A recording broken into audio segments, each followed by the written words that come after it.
Hey parents, welcome to part two of Parent Information Night. Just wanted to go over some curriculum with you. As far as reading is concerned, we really do use the Reader's Workshop here in class. We do a lot of, I do large group instruction, I do a lot of small group instruction based off of student need.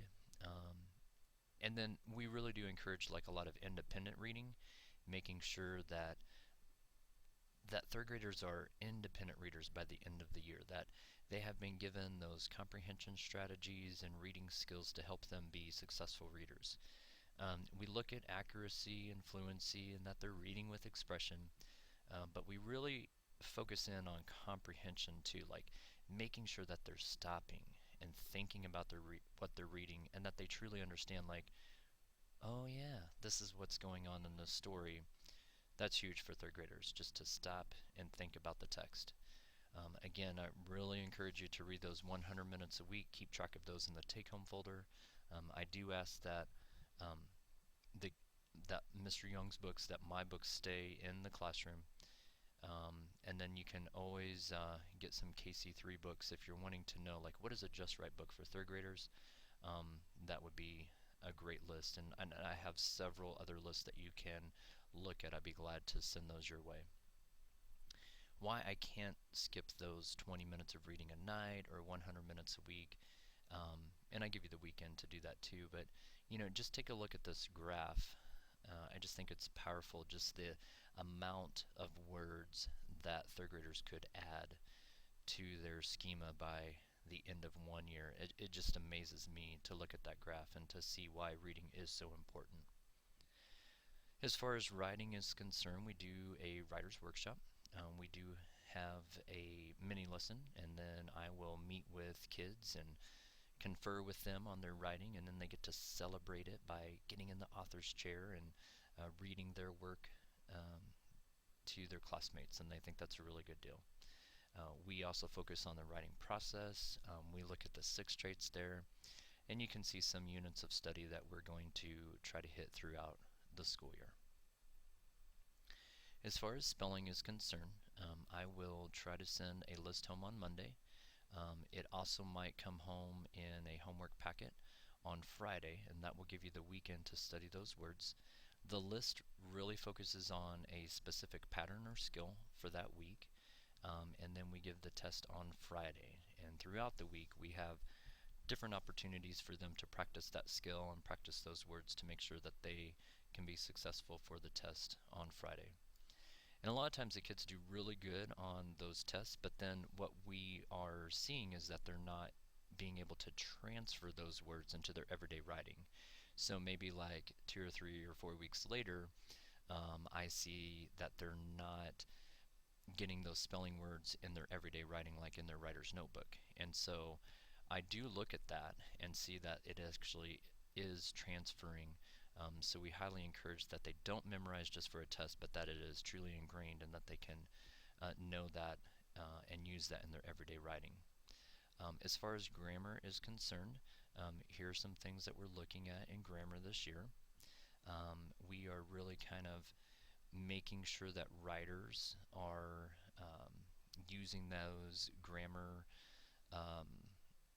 skills correctly in their writing, and really just encouraging them to make sure that it sounds right and that it looks right.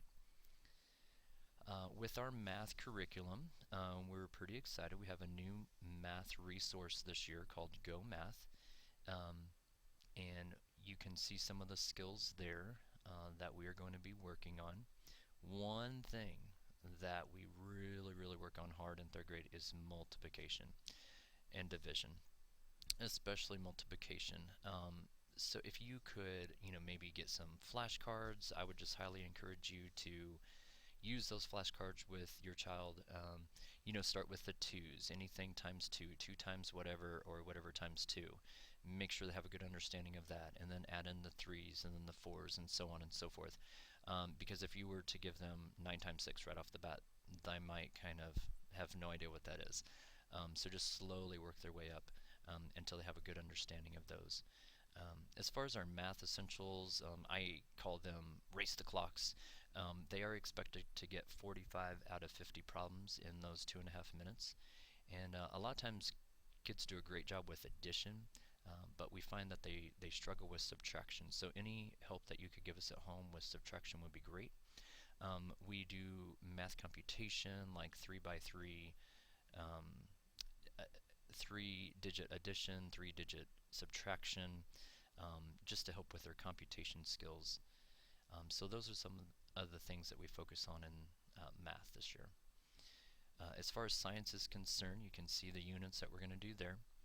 We're getting ready to start our inquiry lessons and our scientific and unit where we just do a lot of experiments and helping the kids understand like science can get messy and there's hands-on and there's a process, but yet sometimes you don't know the answer at the very end. So for kids to see that, it's pretty powerful. And you can see some of the other units there that we're going to hit. With social studies, you can see the 4 major units that we're going to hit. We do try to embed those within reading and writing when we can, when it is applicable. Okay, how are they going to be graded? Well, you and I are probably used to a B, C, D, F system. That's what I grew up, percentages. You're not going to see those things come home on your child's papers. You're going to see a 1, 2, 3, 4. And you can kind of see how that transfers, with 4 being advanced, like, oh my goodness, they're doing above and beyond work here. 3 is proficient, like that's exactly where we would want them in 3rd grade. They're hitting the learning goal exactly as is expected. 2 would be basic, like they have some of the basic skills, but they just need a little bit of help. And then below basic is they're struggling and they're kind of missing some of those basic foundational skills. And if you look at the little graph there with the bike, you can kind of see how that might help you understand how we're doing some grading this year. Alright, as far as transportation changes, absences, just make sure that you contact the front office and myself. That would be great.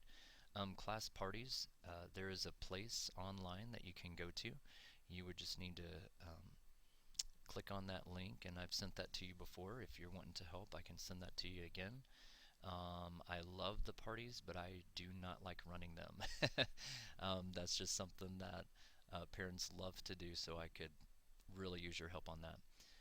I've also sent you a link with the fall conferences and the spring conferences, and so if you need that again, please let me know. I'll be glad to send that again to you.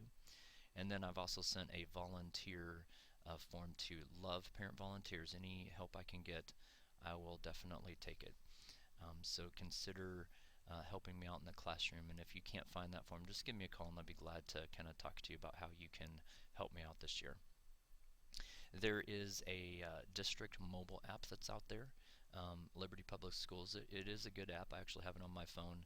Kind of makes you aware of some of the things going on, if there's any cancellations, things like that.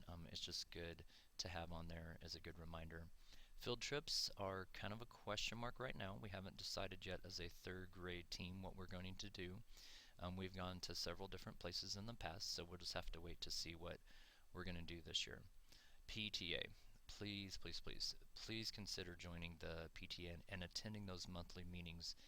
They do a lot of great things for our kids, so I really hope that you would think about joining the PTA and being able to help them out and partner with us to make a difference in your kids' lives. How can I help? Just read to them. Have them read to you. I count any reading minutes. I mean, even if your son or daughter is reading to a younger sibling or an older sibling or yourself, or you're just reading to them. I just love that moment and that time. I have that time with my girls. We call it snuggle time. We just snuggle up with a book and we read, and just read to them. Just help foster that love of reading to them. Also help them with their homework. Like I said before, I don't take grades on homework. I really want you to see what we're doing in the class. I want you to help them. This is going to be good for you to see where they're struggling, so you can partner with me. Also, I just think it's a good practice to get into practicing those skills and teaching that responsibility, which is really what I'm looking at there. Study those math facts, especially subtraction and multiplication. That would be a great help. Study those spelling words every week. Consider being a class parent volunteer, help with those class parties. Dads, we have the Watchdog program, great program here at school. Consider getting involved with that. And then, just partner with me. I'm all about open communication. I totally want you guys to be very honest with me. You're not going to hurt my feelings. Just throw it out there. I'll be okay with whatever you have to say. So I'm looking forward to hanging out with you and your child this year, and seeing that it's going to be a great year. So again, if you ever have any questions or concerns, just give me a call, email me. I'd be glad to talk with you. Um, Hope that this finds you doing well, and I will see you soon.